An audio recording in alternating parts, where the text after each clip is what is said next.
All right, we are here with Adam Forgione from Pennylane Productions. And just so you know, I don't want you to be nervous, but I've got 86 subscribers on my YouTube channel, so this could be seen by a fairly big audience, but I appreciate you taking the time. So I just want to get right into it. I've got some notes here, so I'll refer to them, but it seems like a lot of wedding videographers, I want to start here, a lot of wedding videographers get into wedding video and it's kind of a stepping stone, or they think of it as a stepping stone into, something else. They want to get into filmmaking. They want to make a documentary one day. They want to do corporate work, commercial work, and you kind of went down that road. But for people who don't know who you are, can you just give a little bit of a background about how you got into wedding video and how you made the migration to whatever it is you're doing now? Yeah, sure. So I got into the wedding video industry. I think it was like 2001, and I started out as an editor. I did that for a few years. I wasn't filming at all at that time, and it was actually I was just editing really poor footage all the time for like a factory wedding, place. And but I learned how to edit. I got the chops down on that. And then after a while, I was like, I don't know how to do this, but I know I can do better than they are. So I was just like, let's do it. And ironically, my first wedding that I shot was solo, and it was an Indian wedding. Jump right in.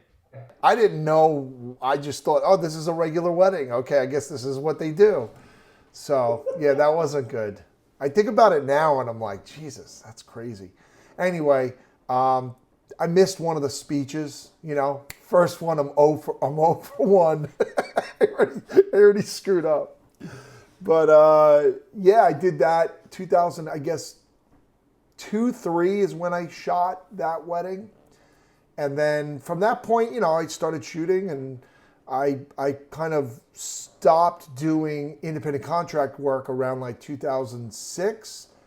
And my company, Pennylane, was that at the time as an independent contractor. And then I just kind of started to just do it all myself, retail. And, I think, I had that run up until like 2018 was my last wedding. So, at that time I took it really seriously. I was very competitive. Facebook and social wasn't around for a lot of that period. So we had other ways to connect. Video University and WedFact, these other things are like old school sort of forums that were being used. But I met a lot of really popular people who, are considered legends in our industry now. And, I think we all inspired each other in certain ways. I know I was influenced and inspired by many of those filmmakers. And then, started doing some education from like 2008 on, doing workshops, seminars, things like that. You had like the Weavers and the In Focus and the WPPI, so had a chance to speak at all those. And, like I said, 2018 is kind of when I hung up my hat for weddings and I transitioned into corporate, commercial. But that was a long transition. I mean, that was something I planted those seeds for 10 years. So it wasn't like I just woke up and said, I'm not doing weddings today. It was like all planned.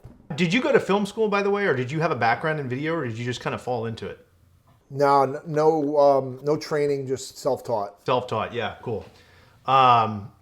So did you just get random jobs kind of along the way, corporate-wise, when you were doing wedding videos, or did you go out and pursue them, or was it just like eventually you were like, well, I got, 3 or 4 people that maybe have me on retention now, and maybe it's time to kind of segue into doing, less weddings and some of this, or how did you make the final jump? I think in the beginning it was just they came in from, probably finding our website or something. I would say most of the work that came in was from the wedding clientele in some way, whether they recommended somebody or they were working for a company, and then they say, hey, you did my wedding 2 years ago. I work for this company and I need a video, and those kind of things. So those were the majority of how those things were trickling in. And I think over the course of, let's say I started pursuing this back in like 2007, 8.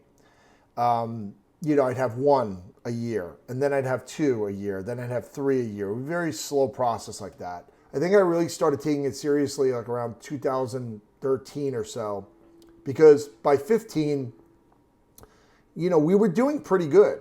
Even though we had a decent amount of weddings too that were, bringing in a lot of money as well, but we had established our SEO, our search engine optimization, and even the work I did back in 14, 15 with SEO I'm seeing those results today. Wow. It's really, we can talk about that a little bit more in depth, but SEO is just, what a great thing. It takes a long time. It takes a lot of time to invest, but... when you say SEO, you're talking about the search engine optimization for businesses looking for video to find your company? Yeah, I mean, it's simply put, I did a lot of work so that when somebody typed in something relevant that I wanted my page to show up, that's your rankings, your Google rankings. So, if somebody were to type in video production Long Island, I'm probably organically number one. If you're number one, number two, number three, you're going to make some good money over the course of a year if you're ranking for some substantial keywords there. So is that how you get the majority of your business now, or is it through referrals, or do you actively pursue a network to gain clients? That's a good question. I actually did. I don't remember it. I'd have to look. Maybe I can look in the background while we're doing this. Percentages, the majority of the work, I could tell you, comes from a combination of several things. Number one, repeat customers, referrals. I shouldn't say referrals, repeat customers, right? Referrals. And those referrals can be from other customers referring us, or even could be people in our industry, the filmmaking industry, that are referring. And it could be, clients of clients that are referring. So there's all different ways that can happen. But I would say repeat clients, referrals, SEO is definitely up there. And, part of referrals would be the wedding industry. So, we still have a substantial amount of business that comes in from grooms and brides that had referred us over the course of years to companies or their own company that we still do business with today. I was going to ask you about that because I feel like I'm missing an opportunity, especially with the high-end weddings. The people there are usually successful. That seems like it would be a great way to get your foot in the door with some potential clients that you already have rapport with, especially if they really like the wedding video you did. 100%. I mean, it's a double-edged sword, and I'll tell you why. Number one, if you are a wedding videographer and you try to get corporate gigs, in a lot of cases, not all, you're actually frowned upon. You're like, oh, you're a wedding videographer, that's cute. Yeah, no, we need a real professional to do this, So my trick, use it if you want, is instead of saying, because you wanna talk to them about the idea that you have some serious experience. I mean, listen, we all know anybody who does weddings, like, that's real work. Like, that's harder than what we do today. I mean, my worst day in corporate is way better than my best day in wedding. It's a shame because we have a lot to offer as wedding videographers, bringing that skill set into the corporate world. But you don't want to say, hey, I also do weddings and I can do your corporate video. Even if you are the best wedding videographer in the world, if someone looking for a corporate or commercial video product, sniffs out that you're in weddings, it just has the stigma, no matter how good it is, that, okay, you're a wedding videographer. Yeah, so that makes a lot of sense. So I have a way to work around that, though. So yeah. My way to work around that was, I'll give you my part of my elevator pitch, which is, tell us a little bit about your company. This could be a client. Like, tell me how long have you guys been around for? What's your experience? So, like, well, for the first 10, 15 years of Pennylane, We specialized in live events. We cut our teeth on live events. And what's great about that is that that skill set now we brought into the corporate commercial world years later, allows us to be efficient, come in and be able to pull off productions with a smaller size crew than the larger, bigger houses. We're able to tell story on the fly. We're able to troubleshoot on the fly. And we're used to getting things down on a single takes. Like this was something that was inbred into us, you know, cutting our teeth on live events for so many years. So, you know, that's one of our differentiators from a lot of our other competitors in the corporate space.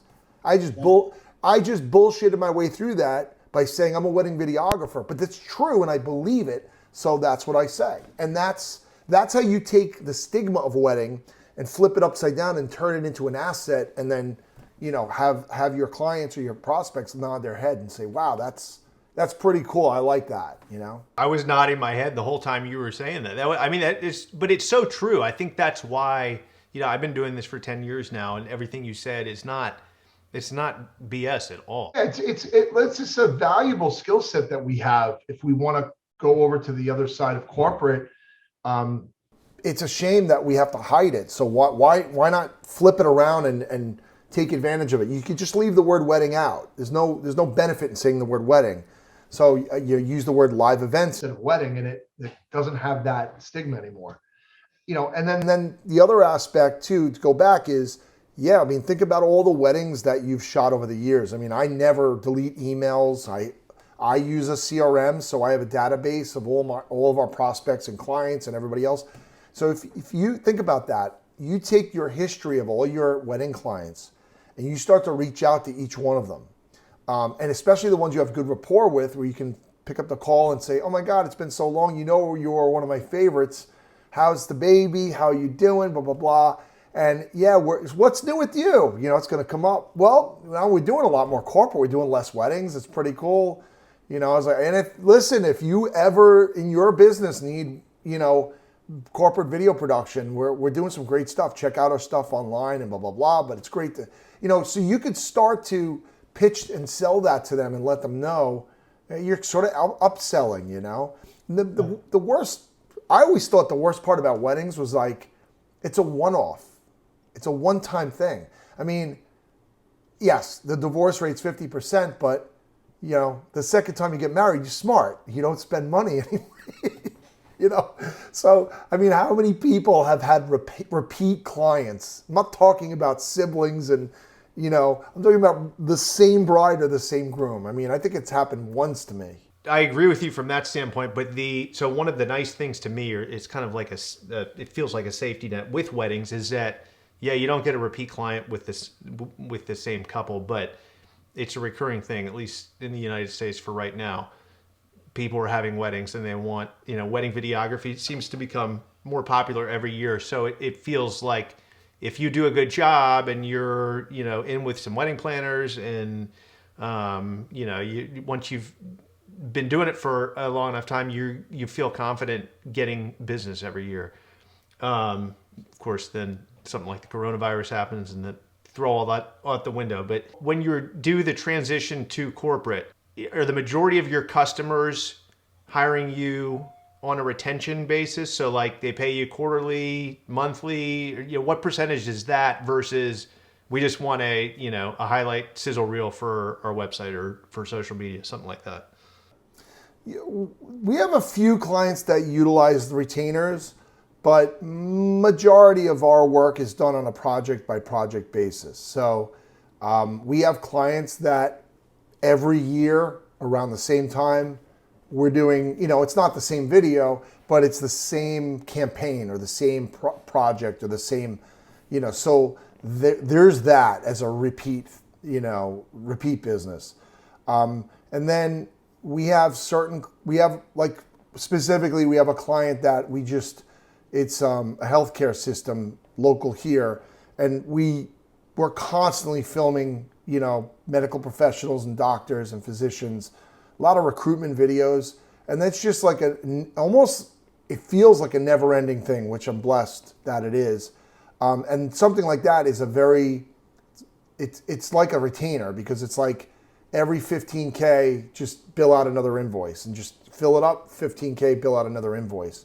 So, and then we have clients that, you do work for them and, you encourage them to take advantage of the power of video, the return on investment you can get with video, using it as a marketing tool, not just a one-off, because, most businesses probably don't realize this, based on my assumption here, that you really need to repeatedly invest in video over the course of the year and year after year in order to take advantage of the real ROI.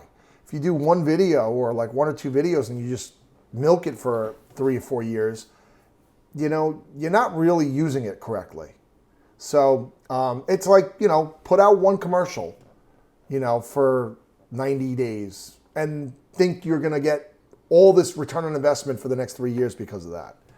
And so you can't think of it like that. A lot of our clients are repeat clients year after year. Sometimes they'll skip a year, and then very few are retainer. And then we have another batch that are like one-offs. Like we might do something and then we might wind up doing something with them 3, 4 years later, or maybe never again, I know a lot of people are wondering this. You guys were very successful in the wedding industry. You were one of the leaders, I think, in my mind. Feel like you probably made decent money doing weddings. Is it comparable? Is it, when you start off, do you have to financially take a little bit of a hit? And in the long term, is there more money to be made? How have you kind of found that to be? It's probably a multi-part answer, but the first thing is, I think every year I'm in business, I get better. So I get better at business. So, the simplistic approach to anything, weddings, corporate or both, is really understanding your P&L, right? Your profit and loss, really understanding your books, really understanding your expenses. And when you start to pay attention to that, you have an opportunity. You could potentially make less revenue and still make more money, if you wanted to. The options there potentially.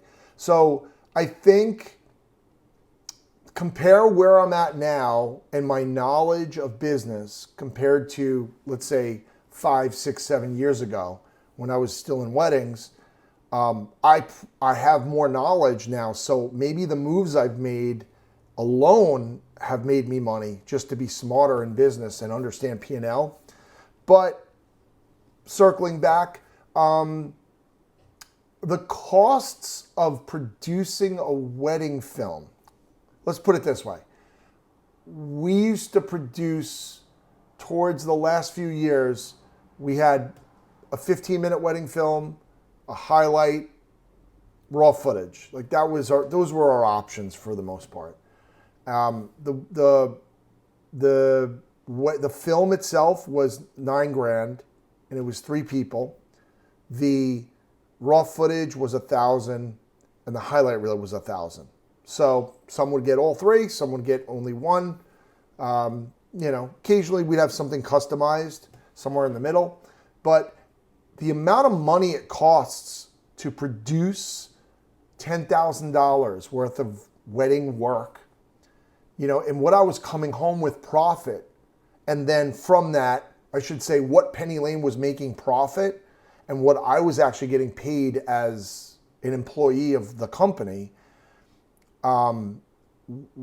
we make and I make more money now from a $10,000 deal than I did then.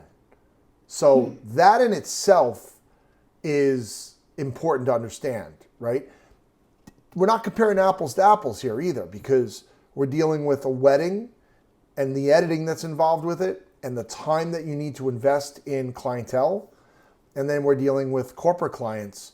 And I feel like we have the corporate thing a little bit more nailed down and streamlined, so it's a little bit more efficient, a little bit more of a system, where weddings is tricky. You have a system, but you have no control over a wedding. You don't know if you're going to be editing an extra 10 hours on this film or not. So that's a big deal. In corporate, I can get away with saying, Right now, as we record this, our post-production rate as a company is $135 an hour. So I can tell them, listen, we guesstimate this to be 25 to 30 hours of editing at $135 an hour. That's based on the conversation we're having right now, based on this. But if they add 2 more interviews and maybe, even another day of filming or something, that editing, that's going up, But if you're at a wedding and they're like, hey, we're going to go to the park too, and we're going to go here, try telling them their bill's going to be more expensive at the end of the wedding. It's not that easy. So that factor has made us more money. We're business B2C versus B2B. And then in addition to that, I would say, yes, revenue in general. Like we're getting more revenue in now than we were back then as well. So 3 different ways to kind of balance that out. But the answer to your question is, yes, we're making more now than we did back with weddings. Yeah. Weddings were tricky to profit as much as I wanted to back then. So a question I have getting into corporate video. So it's my company with weddings. I've got a guy who works with me. He's an independent contractor. He works 80% of my weddings with me. But he's got a full-time job too that he does during the week. So I'm essentially like, a one-man band, and I've got my guy who helps me out. And if he can't, a network of other people. So getting into corporate stuff, it seems like it would almost be impossible to do it as a one-man band. So do you feel like you have to have at least a partner going into it, or an employee, or how do you work that out? Because if you book, a gig and they want you for 3 random days, you have to make sure that you have, your people available at any time. It's not that bad because, well, first off, doing a one-person crew is really difficult in most types of shoots. The only time that we consider sending a one-person crew out is if we need to pick up B-roll shots. Like if it's a B-roll only day,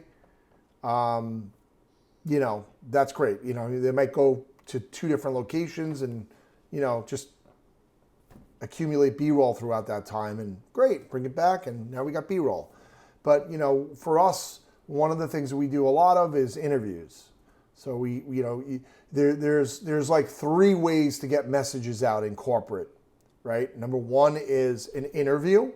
That's your dialogue, your talking head. Number 2 is write a script and have a voiceover or somebody reading a teleprompter read, right? So that's scripted. And then the 3rd is just text, no voice. Just text on the screen is getting the message across. Speaking, right as you said that, I'm getting this meeting will end in 10 minutes. You need to upgrade. So speaking of P&L, I'm being a cheapo and I'm on the basic Zoom plans. So, and I told you it'd be about 30 to 40 minutes anyway, and I know your time is valuable. So, you finish this thought, and then I've got one more question for you. Yeah, I mean, a lot of our productions, we're not super big, so we do a lot of productions with 2, 3, 4-person crews. Right? That's somewhere in there is very common. So think about this. If you booked a Tuesday, Wednesday, Thursday during the week, you may not be able to use your main guy for weddings because he's got a day job, right? But you have a network of guys and girls. You have a network of males and females. And anybody that you want, most of the people that probably do this. Like they're off during the week. And they would love to stay busy filming during the week as well. I can guarantee you that. Most of them would. So I would utilize my network, maybe even have a conversation ahead of time and say, hey, listen, I'm expanding into corporate. I always like the way you shoot. If I get some stuff that's happening Monday through Friday, are you interested in shoot? What's your rate? Great. You got an idea? Perfect. And then solidify that you have a couple of, backup plans there.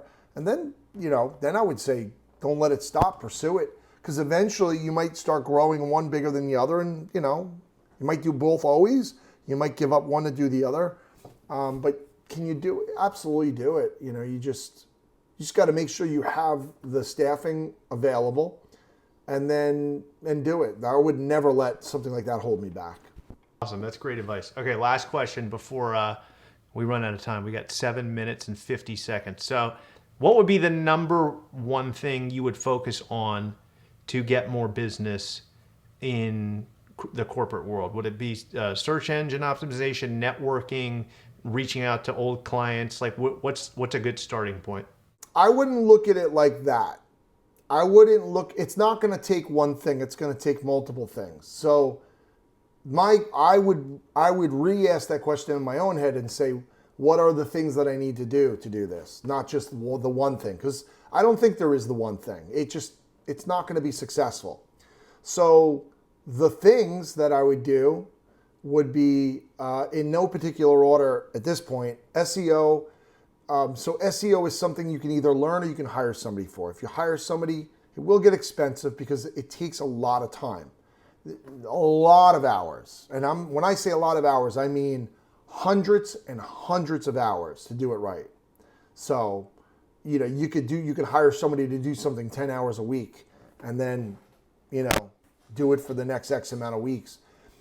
The other thing about SEO to understand is that it's not fast. It's a very slow process.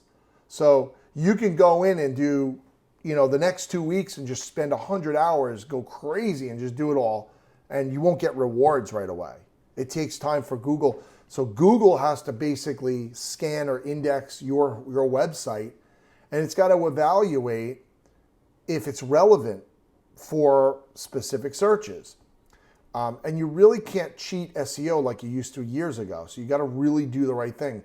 The goal, the trick to successful SEO is each web page and your main website has to be relevant to what you're actually doing on that page.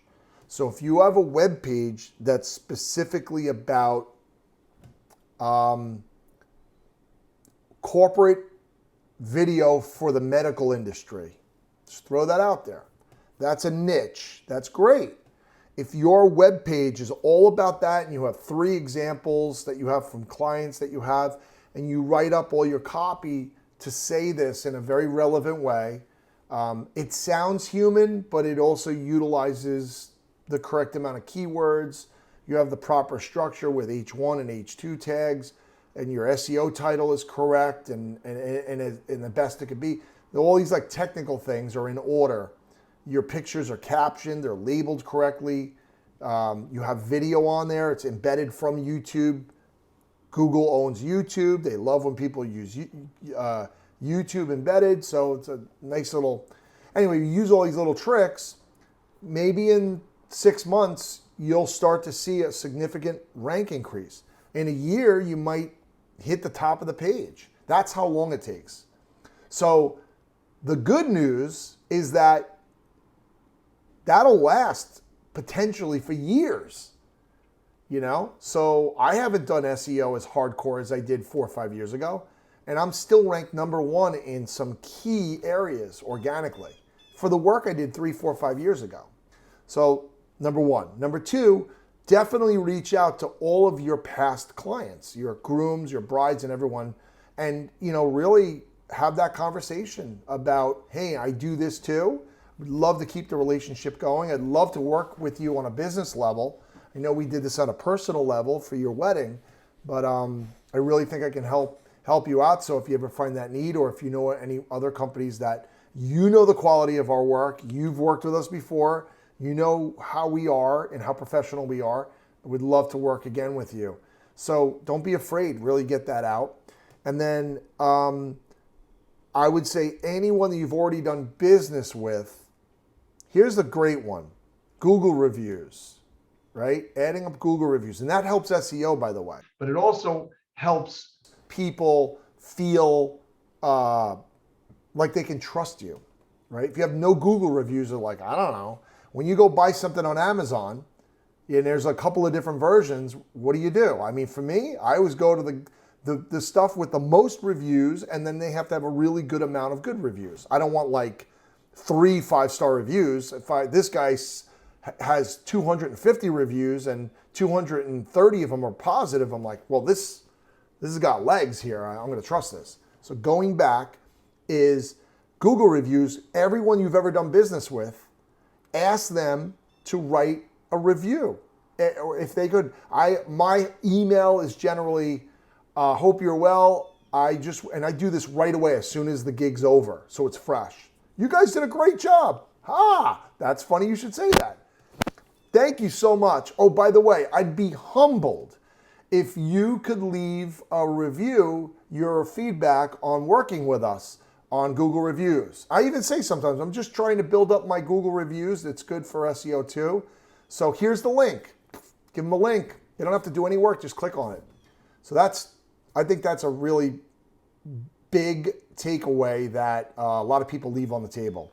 All your emails that you ever had, people you do business with, really understanding. Sell yourself with end result benefits and don't sell them on technical aspects. We use Red cameras and we have the best mics and we have 3-point lighting and our staff has gone to school at so-and-so film school. Nobody cares about any of that.